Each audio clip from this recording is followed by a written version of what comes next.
ternyata Indonesia masih harus berjuang untuk mempertahankan kemerdekaan. Salah satunya dengan melakukan perjanjian Renville.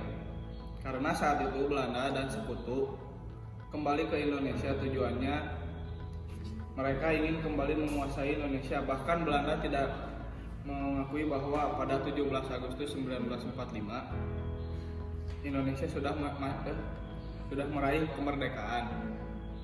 Awalnya masyarakat Indonesia sudah berusaha untuk melawan Belanda melalui fisik secara bersenjata. Sayangnya usaha tersebut masih gagal mengusir. Kemudian ditempuhlah cara lain, yaitu melalui jalan perundingan atau perjanjian. Nah, salah satu perundingan yang dilakukan antara Indonesia dengan Belanda adalah perjanjian Renville. Jadi gimana sih perundingan Renville itu? Jadi gini, perjanjian Renville dilatar belakangi oleh pertikaian yang terjadi antara Indonesia dan Belanda.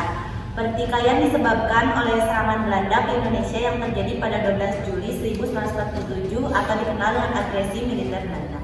Serangan yang dilakukan Belanda ke Indonesia itu mendapat perhatian negara lain dan menjadi kecaman internasional. Kemudian pada 1 Agustus 1947, Dewan Keamanan PBB ikut turun tangan untuk membantu menghentikan serangan Belanda tersebut. Akan tetapi pada 5 Agustus 1947, Belanda dan Indonesia kembali mengumumkan akan melakukan gencatan senjata hingga membuat Dewan Keamanan PBB mengambil langkah penyelesaian. Dewan Keamanan PBB kemudian membentuk Komisi 3 Negara KTN, terdiri atas Australia, Belgia, dan Amerika Serikat, yang bertugas untuk memediasi dan menyelesaikan sengketa Indonesia-Belanda.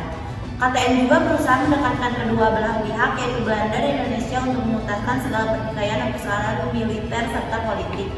Amerika Serikat selaku salah satu anggota KTN berhasil mempertemukan Indonesia dan Belanda dalam perundingan yang berlangsung di atas kapal perang Renville milik AS.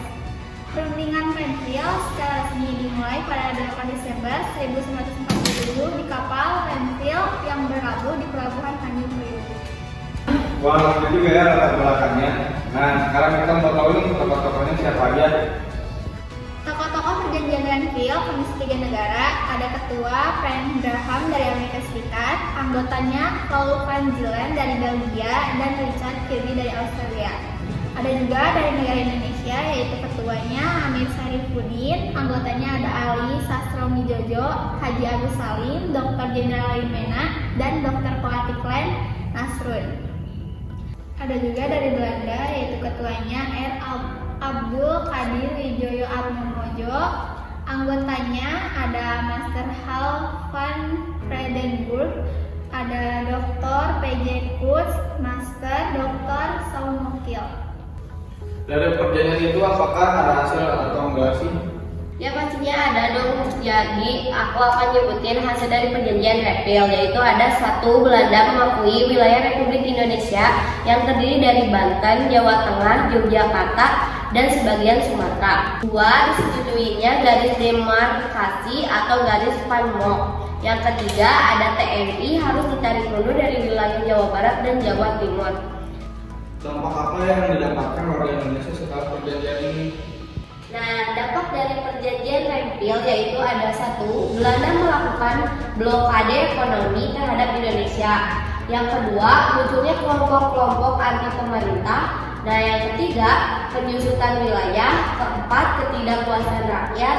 Kelima, jatuhnya kabinet. Keenam, Indonesia membentuk Republik Indonesia Serikat atau RIS. Yang ketujuh, perlawanan bersenjata dan diplomasi.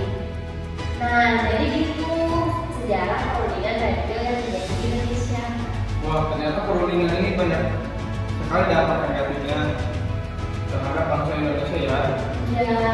Ternyata seru juga ya perundingan hari ini. Terima kasih atas informasinya. Sama-sama.